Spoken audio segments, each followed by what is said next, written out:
बिहार में कोरोना के दूसरी लहर जहां धीमी, वहीं तीसरी लहर की तैयारी में जुटी बिहार सरकार। अस्पताल, बेड, ऑक्सीजन, दवाइयों की व्यवस्था में सरकार जुट गई है। इधर गांव में बनेंगे 70% कोरोना टीकाकरण केंद्र। कोरोना से लड़ने के लिए कोरोना की दूसरी लहर की रफ्तार धीमी, लेकिन तीसरी रफ्तार की तैयारी को लेकर बिहार सरकार अब ग्रामीण क्षेत्रों में 70% टीकाकरण केंद्र खोलने की तैयारी में है। दवाओं की सप्लाई चेन की ऐप से निगरानी किया जाएगा, ब्लैकमेलिंग को रोका जाएगा। बिहार में संक्रमण दर में कमी आई है, 4.19% पर पहुंची। बीते 24 घंटे में 5,871 नए संक्रमित मरीजों की पहचान की गई है। तोकते का असर, बिहार में आंधी संग झमाझम बारिश और आगे भी आसार। इधर आपको बता दें कि सूबे के पूर्व राज्यपाल जगन्नाथ पहाड़िया का कोरोना से निधन, बीते दिन राजकीय शोक है। पीले सोने के अवैध खनन से सफेद हाथी भी काले। पारस अस्पताल की घटना की जांच हो। स्मार्ट मीटर पर भी ग्रहण लगा है कोरोना का। स्मार्ट मीटर लगाने का बिहार में काम जो है फिलहाल ठप हो गया है, बंद हो गया है।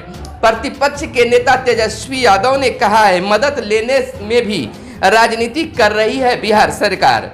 वैक्सीन उत्पादन पीएम की दूरदर्शिता का प्रतीक है, राय का कहना है। इधर एजेंसियों का कमीशन तय नहीं, किसानों से वसूले जा रहे हैं खास पैसे। नमस्कार, आप इस समय देख रहे हैं मगध संवाद के खास कार्यक्रम सुबह सवेरे। सुबह सवेरे में हम खबरों को लेकर आते हैं आपके लिए चुनकर। खास खबरों को आपको बताते हैं जिसे आपको जानना जरूरी है। आपको अगर वीडियो पसंद आए तो लाइक जरूर करेंगे। अगर अब तक हमारे चैनल को सब्सक्राइब नहीं किए हैं तो चैनल को सब्सक्राइब जरूर कर लेंगे। तो आइए अब खबरों पर चर्चा कर लेते हैं। कुछ खास खबरों को आपके लिए हम चुन कर लाए हैं। देखिए, सबसे पहली खबर, बिहार में कोरोना संक्रमण की रफ्तार धीमी होती जा रही है, लेकिन तीसरी लहर की भी तैयारी में सरकार जुट गई है। दूसरी लहर की तरह फिर अब स्थिति न बने, इसके लिए पहले ही अस्पताल, बेड, ऑक्सीजन की व्यवस्था, तमाम चीजों की खरीदारी करने के लिए सरकार अब तैयार है। इधर गांव में 70% टीकाकरण केंद्र खोलकर ग्रामीणों को तेज रफ्तार के साथ टीकाकरण करने की सरकार की प्लानिंग है। लेकिन फिर भी हम आपको बताते चले कि बिहार में 24 घंटे में कोरोना की दूसरी लहर का संक्रमण धीमी हुई है। 24 घंटे में 5,871 नए संक्रमित मरीज की पहचान बिहार में की गई है। अगर संक्रमण दर की बात करें तो 4.19% पर कोरोना का असर बिहार में आया है। इधर आपको हम यह भी बताते चले कि 4,06,515 संक्रमित दूसरी लहर में अब तक मिले हैं, जिसमें 3,45,883 संक्रमितों की अब तक कोरोना से दी है मात। 2,582 कोरोना संक्रमितों की दूसरी लहर में मौत हो चुकी है। बिहार में कोरोना संक्रमण महामारी के संक्रमण दर में और गिरावट आई है। गुरुवार के राज्य में कोरोना संक्रमण दर 4.19% रही है, जबकि एक दिन पूर्व 4.32% थी। इस प्रकार पिछले 24 घंटे में संक्रमण दर 0.13% की कमी आई है। पिछले 24 घंटे में राज्य में 5,871 नए संक्रमित मरीज मिले, जबकि इस दौरान 1,40,070 सैंपल की जांच की गई है। एक दिन पूर्व 6,059 संक्रमित मिले थे, जबकि 1,40,102 सैंपल की जांच की गई थी। इधर अगर बिहार के जिलों की बात कर ले तो फटाफट अंदाज में आपको बता दें कि राज्य के 22 जिलों में 100 से अधिक नए संक्रमित मरीज मिले हैं। अररिया में 169, बांका में 132, बेगूसराय में 249, भागलपुर में 137, दरभंगा में 145, पूर्वी चंपारण में 192, गया में 232, गोपालगंज में 139, कटिहार में 135, किशनगंज में 120, मधेपुरा में 104, मधुबनी में 139, मुंगेर में 184, मुजफ्फरपुर में 356, नालंदा में 217, पूर्णिया में 182, सहरसा में 107, समस्तीपुर में 258, सारण में 125, शिवहर में 128, सुपौल में 191 व पश्चिमी चंपारण में 103 नए संक्रमित मरीजों की पहचान की गई है। इधर कोरोना को लेकर एक बड़ी खबर भी दिल्ली से आई है। हवा में 10 मीटर तक फैल सकता है कोरोना संक्रमण।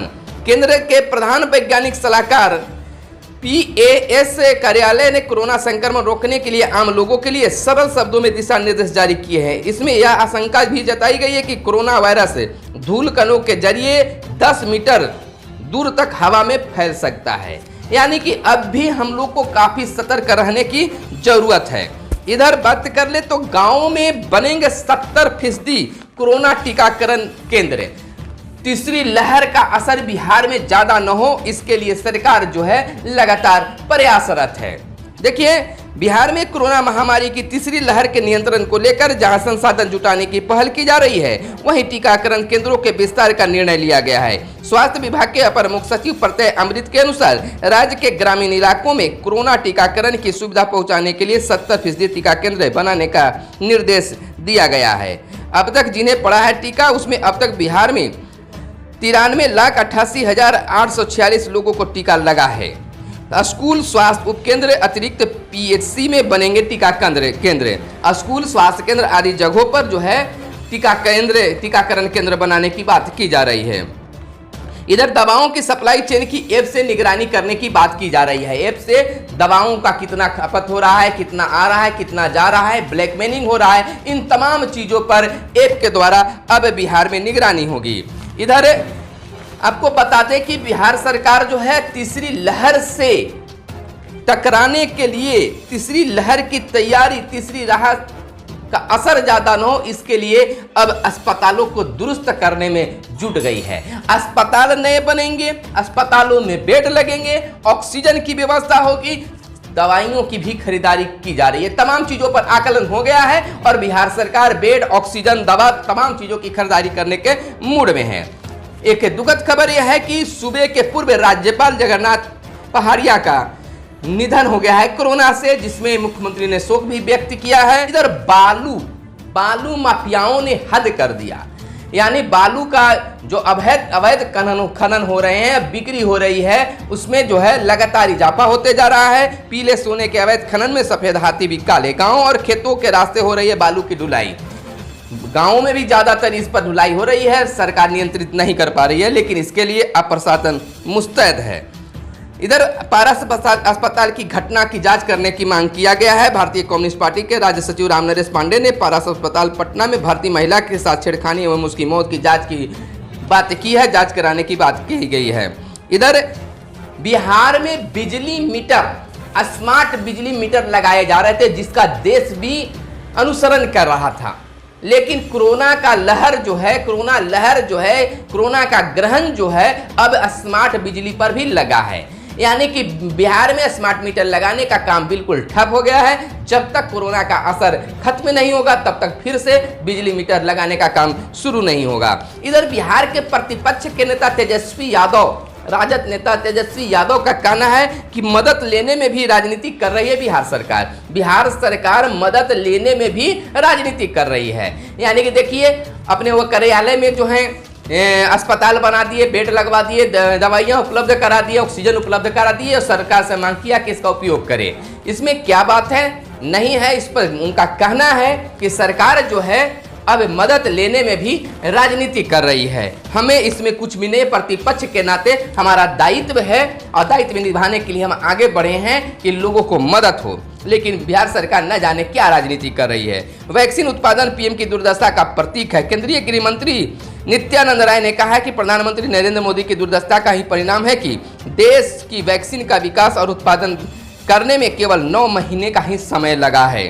खैर, बात कुछ भी हो, वैक्सीन से ही कोरोना का निजात पा सकते हैं, कोरोना से निजात पा सकते हैं, कोरोना को हरा सकते हैं।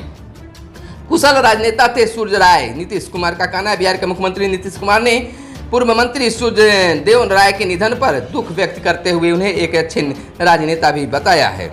इधर आपको बताते चले कि बिहार में जो है, बिहार के पूर्व गवर्नर पहाड़िया के निधन से शोक है बिहार में।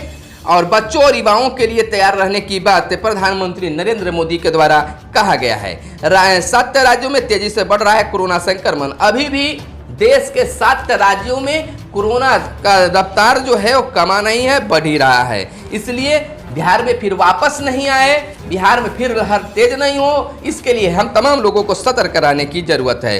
होम टेस्ट किट अब खरीद सकेंगे। तौकते के असर बिहार में आंधी संग झमाझम बारिश। देखिए तौकते जो आंधी तूफान जो है उसका असर बिहार में भी देखने को मिल रहा है। बीते दिन झमाझम बारिश, तेज आंधी के साथ में बिहार में भी बारिश हुई। बिन बरसाते बारिश हुआ, काफी तेज असर था, तो बिहार में भी इसका असर देखने के लिए मिला। एंटीजन जांच से ज्यादा सटीक परिणाम दे रहे हैं कुत्ते पर भी इसका परिणाम देखा गया है, जो काफी बेहतर है। इधर देखिए कहा गया कि ब्लैक फंगस, कोरोना के साथ साथ ब्लैक फंगस जो बीमारी है वह भी अपना पांव पसारते जा रही है। ब्लैक फंगस महामारी को घोषित करे राज्य। केंद्र जो कहा गया है केंद्र से कि केंद्रीय स्वास्थ्य मंत्रालय ने राज्यों और केंद्र शासित प्रदेशों में ब्लैक फंगस को महामारी रोग अधिनियम 1897 के तहत अधिसूचित बीमारी बनाकर सभी मामलों की सूचना देने का आग्रह किया है। यह भी कहा है कि इस संक्रमण से कोविड-19 रोगियों में दीर्घकालीन न्यूनता और मौतों की संख्या में वृद्धि हो रही है। तो ब्लैक फंगस का भी असर हो रहा है। तो फिलहाल हम लोग यही कहेंगे कि लोगों को अपने घरों में रहने की जरूरत है। जब भी बाहर निकलेंगे तो मास्क लगाकर निकलेंगे और 2 गज की दूरी बनाकर रहेंगे, तभी हम कोरोना को हरा सकते हैं, जीत हासिल कर सकते हैं। यह जीत केवल बिहार सरकार की ही नहीं, केंद्र सरकार की नहीं, तमाम लोगों की होगी और तमाम लोगों की जिम्मेवारी भी है कि हम कोरोना को हराने के लिए हर जागरूकता में शामिल हो, सरकार के गाइडलाइन का पालन करें। तो फिलहाल वीडियो लंबी नहीं हो, दीजिए हमें इजाजत। फिर मिलेंगे अगले वीडियो में। तत्काल इजाजत चाहेंगे। धन्यवाद। जय हिंद, जय भारत, वंदे मातरम।